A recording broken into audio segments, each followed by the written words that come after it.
परमेश्वर और उसके लोग। भजन संहिता 105। यहोवा का धन्यवाद करो, उससे प्रार्थना करो, देश देश के लोगों में उसके कामों का प्रचार करो, उसके लिए गीत गाओ, उसके लिए भजन गाओ, उसके लिए सब आश्चर्य कर्मों पर ध्यान करो, उसके पवित्र नाम की बड़ाई करो। यहोवा के खोजियों का हृदय आनंदित हो। यहोवा और उसकी सामर्थ को खोजो, उसके दर्शन के लगातार खोजी बने रहो, उसके लिए किए हुए आश्चर्य कर्म स्मरण करो, उसके चमत्कार और निर्णय स्मरण करो। हे उसके दास इब्राहिम के वंश, हे याकूब की संतान, तुम तो उसके चुने हुए हो। वही हमारा परमेश्वर यहोवा है। पृथ्वी भर में उसके निर्णय होते हैं। वह अपनी वाचा को सदा स्मरण रखता आया है।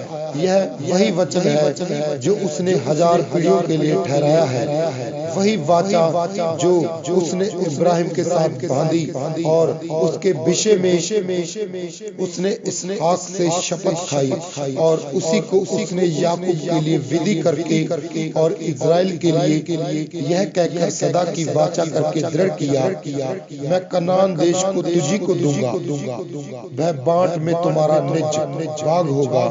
उस समय तो वह गिनती में थोड़े थे, वरन बहुत ही थोड़े, और उस देश में परदेसी थे। वह एक जाति से दूसरी जाति में और एक राज्य से दूसरे राज्य में फिरते रहे, परंतु उसने किसी मनुष्य को उन पर अंधेर करने ना दिया, और वह राजाओं को उनके निर्मित यह धमकी देता था, मेरे अभिषिक्तों को मत छुओ और ना मेरे नबियों की हानि करो। फिर उसने उस देश में अकाल भेजा और अन्न के सब आधार को दूर कर दिया।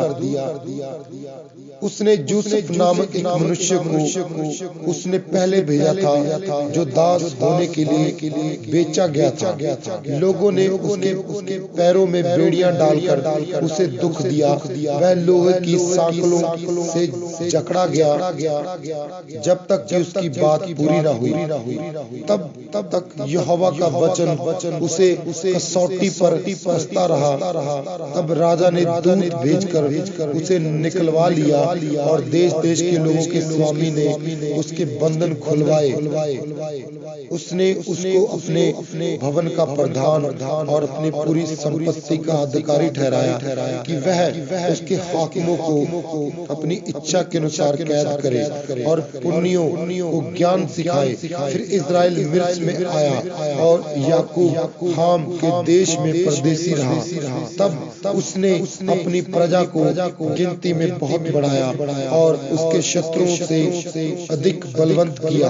उसने मिस्रियों के मन को ऐसा फेर दिया कि वह उसकी प्रजा से बैर रखने और उसके दासों से छल करने लगे।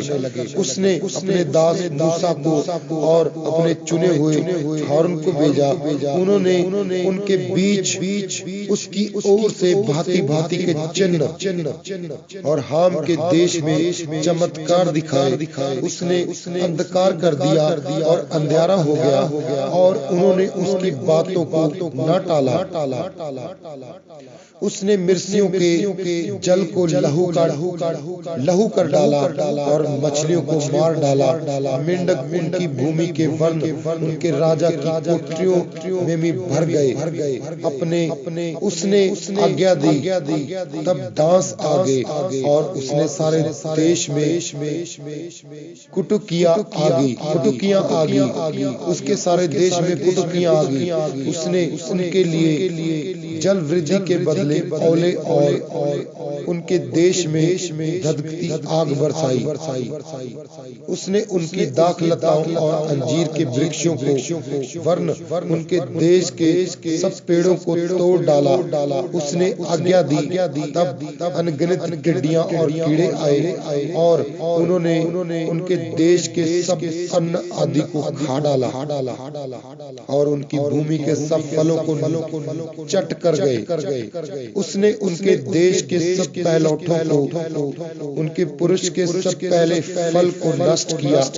तब वह इज़राइल को सोना चांदी दिलाकर निकाल लाया और उनमें से कोई निर्बल ना था। उनके जाने से मिर्सी आनंदित हुए, क्योंकि उनका डर उनमें समा गया था। उसने छाया के लिए बादल फैलाया और रात को प्रकाश देने के लिए आग प्रकट की। उन्होंने मांगा, तब उसने बटेरे पहुंचाई और उनको स्वर्गीय भोजन से तृप्त किया। उसने चट्टान फाड़ी, तब पानी वह निकला और निर्जल भूमि पर नदी बहने लगी, क्योंकि उसने अपने पवित्र वचन और अपने दास इब्राहिम को स्मरण किया। वह अपनी प्रजा को हर्षित करके और अपने चुने हुए से जय जयकार करा के निकाल लाया और उनको जाति जाति के देश के लिए और वह अन्य लोगों के लिए शम्र के फल के अधिकारी किए गए, कि वह उसकी विधियों को माने और उसकी व्यवस्था को पूरी करे। यहाँ की स्तुति करो, यहाँ की स्तुति करो, यहाँ की स्तुति करो। आमीन।